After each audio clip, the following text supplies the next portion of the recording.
रानी की काम वासना। यह कहानी अनुराधा नाम की रानी की है। मित्रों, किसी को भी काम वासना में ऐसे नहीं डूबना चाहिए कि सब कुछ बर्बाद हो जाए। वासना अच्छी चीज है, किंतु किस प्रकार अच्छी है, आइए जानते हैं वासना का असली मतलब, और साथ ही यह भी जानेंगे कि इसके फायदे क्या हैं और नुकसान क्या।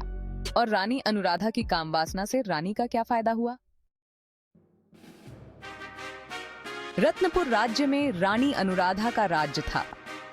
वह न केवल अपनी सुंदरता के लिए जानी जाती थीं, बल्कि अपनी बुद्धिमत्ता और प्रजा हितैषी नीतियों के लिए भी विख्यात थीं। उनकी प्रशासनिक दक्षता ने राज्य को समृद्ध और शांतिपूर्ण बनाया। लेकिन हर सफलता के साथ आलोचक भी होते हैं। रानी का सामना ऐसी ही एक समस्या से था।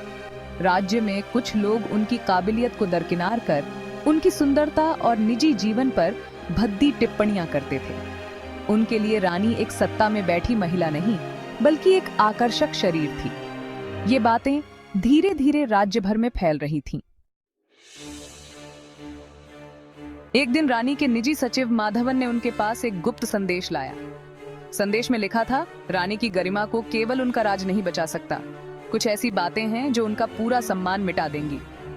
रानी ने संदेश को ध्यान से पढ़ा। यह किसी गहरी साजिश का संकेत था, लेकिन उनका चेहरा शांत रहा। उन्होंने माधवन को संदेश के स्रोत का पता लगाने का आदेश दिया। अगले दिन रानी ने सभी मंत्रियों और राज्य के प्रभावशाली लोगों को दरबार में बुलाया। वहां उन्होंने अपनी आवाज में गहरी गंभीरता लाते हुए कहा, मैंने सुना है कि कुछ लोग मेरी प्रतिष्ठा को नुकसान पहुंचाने का प्रयास कर रहे हैं। वे मेरे निजी जीवन को लेकर झूठी बातें फैला रहे हैं। मैं चाहती हूं कि जो लोग ऐसा सोचते हैं वे सामने आएं। अगर आप में साहस है तो मुझसे आमने सामने बात करें। दरबार में सन्नाटा छा गया। कोई भी कुछ कहने की हिम्मत नहीं कर पाया। तभी भीड़ में से एक नकाबपोश व्यक्ति उठ खड़ा हुआ। उसने कहा, महारानी, सच्चाई यह है कि आप भी एक इंसान हैं और हर इंसान के अंदर इच्छाएं और कमजोरियां होती हैं। आपके पास राज है, लेकिन आपकी कमजोरी आपका आकर्षण और आपकी वासनाएं हैं।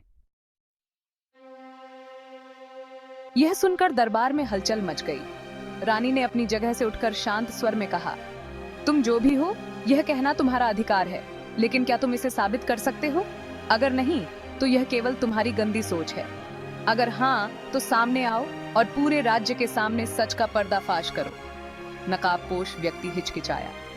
उसने कुछ देर चुप्पी साधी और फिर कहा, साबित करना आसान नहीं महारानी, लेकिन आप यह जान लें कि आपके बारे में जो बातें फैल रही हैं, वे आपकी प्रतिष्ठा को खत्म कर सकती हैं। रानी ने कहा, यदि तुम सच में सही हो तो मैं तुम्हें समय देती हूँ। 3 दिन के भीतर यह साबित करो कि तुम्हारी बातें सही हैं। यदि नहीं, तो यह साबित हो जाएगा कि गंदी सोच केवल तुम्हारी और तुम्हारे जैसे लोगों की कमजोरी है। नकाबपोश व्यक्ति ने सिर झुकाया और दरबार से निकल गया। अगले 3 दिन रानी ने अपनी गुप्तचर सेना को सक्रिय किया। उन्होंने उस नकाबपोश और उसके पीछे छिपे लोगों का पता लगाने का आदेश दिया।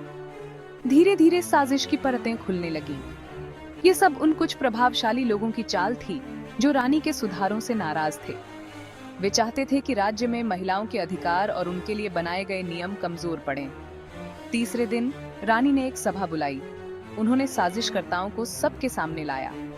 इन लोगों ने कबूल किया कि उन्होंने झूठी बातें फैलाई थीं ताकि रानी की छवि खराब हो सके। रानी ने कहा, यह लड़ाई सिर्फ मेरे सम्मान की नहीं थी, बल्कि हर उस महिला की है जो समाज में अपनी जगह बनाने की कोशिश करती है। ऐसी गंदी सोच हमारे समाज को कमजोर करती है। मैं यह सुनिश्चित करूंगी कि भविष्य में कोई भी महिला ऐसी साजिशों का शिकार न हो। उस दिन रानी की गरिमा और अधिक बढ़ गई।